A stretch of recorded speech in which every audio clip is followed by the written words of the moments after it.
آئینہ تیری قدر کیا جانے، آئینہ تیری قدر کیا جانے، میری آنکھوں میں دیکھ تو کیا ہے۔ السلام علیکم عزیز ساتھیو، امید ہے آپ سب خیریت سے ہوں گے۔ میں ہوں جہانزیب الفت اور صدائے الفت یوٹیوب چینل میں میں آپ سب کو خوش آمدید کہتا ہوں۔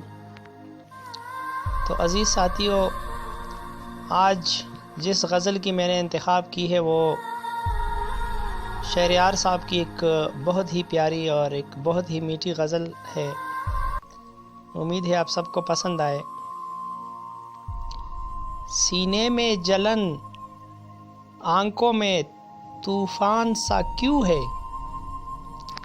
سینے میں جلن آنکھوں میں طوفان سا کیوں ہے، اس شہر میں ہر شخص پریشان سا کیوں ہے، سینے میں جلن آنکھوں میں طوفان سا کیوں ہے، اس شہر میں ہر شخص پریشان سا کیوں ہے۔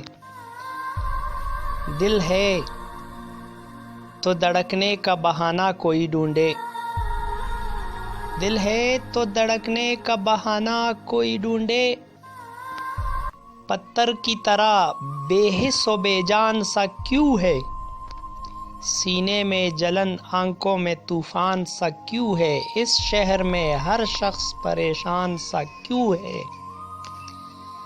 تنہائی کی یہ کون سی منزل ہے رفیقو،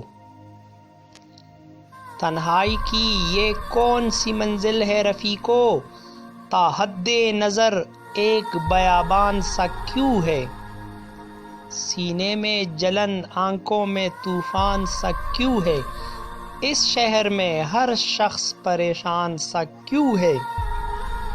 ہم نے تو کوئی بات نکالی نہیں غم کی، ہم نے تو کوئی بات نکالی نہیں غم کی، وہ زودے پشیمان پشیمان سا کیوں ہے، سینے میں جلن آنکھوں میں طوفان سا کیوں ہے، اس شہر میں ہر شخص پریشان سا کیوں ہے۔ کیا کوئی نئی بات نظر آتی ہے ہم میں، کیا کوئی نئی بات نظر آتی ہے ہم میں، آئینہ ہمیں دیکھ کے حیران سا کیوں ہے، سینے میں جلن آنکھوں میں طوفان سا کیوں ہے، اس شہر میں ہر شخص پریشان سا کیوں ہے۔ تو عزیز دوستو، آپ کی قیمتی وقت کا بہت بہت شکریہ۔ آخر میں میر صاحب کی ایک بہت ہی خوبصورت شعر آپ سب کی نظر کرنے جا رہا ہوں۔ ہم ہوئے تم ہوئے کہ میر ہوئے، ہم ہوئے تم ہوئے کہ میر ہوئے، ان کی زلفوں کے سب اسیر ہوئے۔ اللہ حافظ ساتھیو۔